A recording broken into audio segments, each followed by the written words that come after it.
When listening to the album, some tracks appear to be deeper than others. It seems so different from the tongue-in-cheek style we are used to hearing from your earlier works. Are these songs personal to you, and is it hard to put something that is meaningful to you out there and to be viewed so publicly? Well, the Bourbon Crow really, if people like that project or not, what it did for me was it really kind of, I guess, broke a wall down that I put up. It was hard for me to sing songs like this on the Gunfire record or the Bourbon Crow record, like the last Bourbon Crow record. 5 years ago, I would have never seen anything that personal at all. But yeah, so it's really cool to actually with Gunfire. At least, like you said, some of the songs are deeper. Every single one of these songs are about something or something that I went through or saw someone go through, friend-wise, or something that happened in the past 5 years since I've been kind of doing this whole thing professionally. I was a local band and I started touring, professionally in 2002, and I've just kind of been doing that non-stop. So I went from working a day job delivering magazines to touring around the world, opening up for Iron Maiden and all these bands in front of, so shit changes, and it'll make you crazy a little bit. So maybe that's why I've got so many bands, because I'm going crazy. I got all these ideas in my head. I don't know, but yeah, as far as this record, every song, there are deep songs on it, and everything is about something that really happened. Is it scary to put something that that means something, or something personal? Scary? Yeah, to put something like that out there, to reveal yourself to people. Yeah, I was at first, and then, like I said, the Bourbon Crow stuff came out. People heard that and liked it, and I got a good response from that. And even on Skeletons, when I did the Skeleton song, My Demise, that's kind of where it started, which I liked. I like to grow with my bands that I like. I think I have grown with Motley Crue and Kiss and all those bands. You grow with the artist, so. If you could be in any cartoon or TV show, what show would you be in, and what character would you play, and why? I love cartoons. I'd probably be Bugs Bunny, because I always thought he was hilarious. Good answer. Yeah, that'd be my answer, Bugs Bunny. He doesn't get enough play. I don't know why they don't play. I never see Bugs Bunny cartoons anymore. I know. They used to be on every day. And Tom and Jerry. You watch them in the morning, watch them in the afternoon. Where's Bugs Bunny, people? I don't know. But where's Tom and Jerry? It's all the new ones. Tom and Jerry still comes on. Yeah, but it's not the old ones. Cartoon Network. It's not the old one though. It's the new ones where it's all boring. I've seen the old ones on there. You have to stay up all late. I hate it. You've covered Running Down a Dream.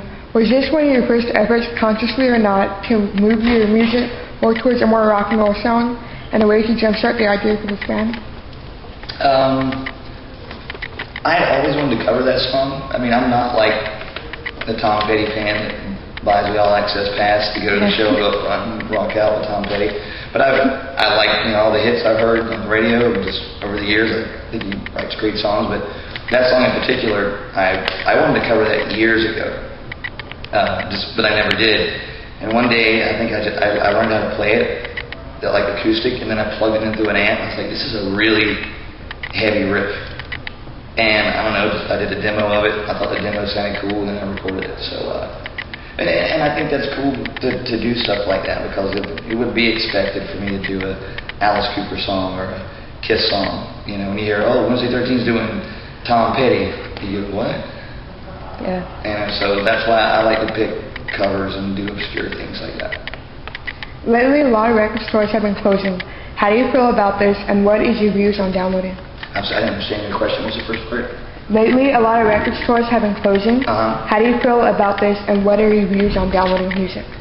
It's a different world now with music. I'm guilty of, downloading stuff, and, the guys in my band, the guy that works for me, he gets me, hey, can you get me this? But I still went out and bought Kisses out the first day, true first day buyer. But yeah, as far as record stuff, like I said, the whole thing's changed these days, and people can go on iTunes and buy a record for $10. That's no fun. People don't care about the artwork and things like that. See, I do. So do I. But then again, I'm so busy in my own music stuff now. I don't buy music really anymore.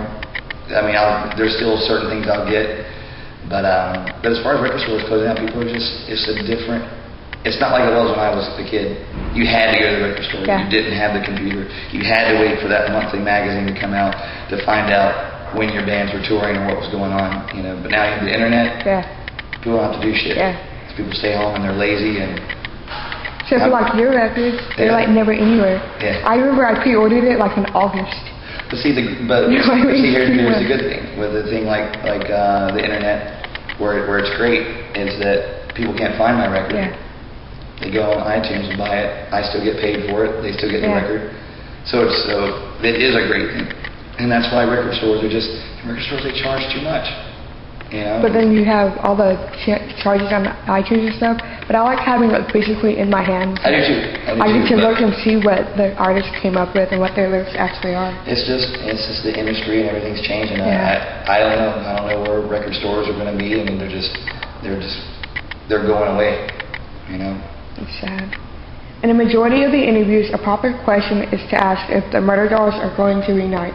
Is that a question, one of those you wish people would avoid, and do you get tired of hearing the question over and over, even after you explain how everyone is already occupied? No, I mean the thing about Murder Dolls is that's the reason I'm here. That's the reason I'm able to do what I've been able to, do the Wednesday solo stuff. I mean, that put me out there for people to know who I am. So people ask about it, I'm flattered that they know about anything I've ever done. So, but to answer your question, if we're going to reunite, I have been talking to Joey. There are plans for us to get together and start writing at the first of the year, from what I hear.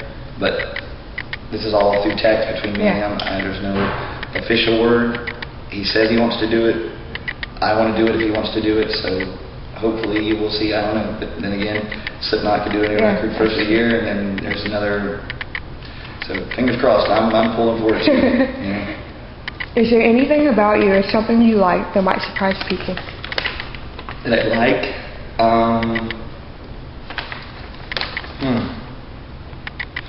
I guess, being known as the horror rock guy, everybody thinks that I just sit around and watch horror movies all day. I mean, I'm a huge comedy fan.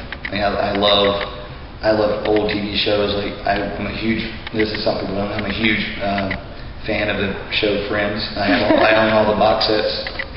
I watched all those episodes up to the very last one, and weeped up on the very last one. So that's something people don't know. Big fan of Friends. What about the Boondock Saints? I have not got into that show yet. You haven't? I hear it's great. That movie's amazing. Yeah. This is only the second day of the tour and the second performance for the band. How's it been so far?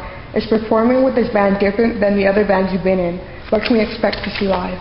It's a total different thing. As I was saying earlier, it's like, I set out to try to get different players with Gunfire. Like, I have two guitarists that can just.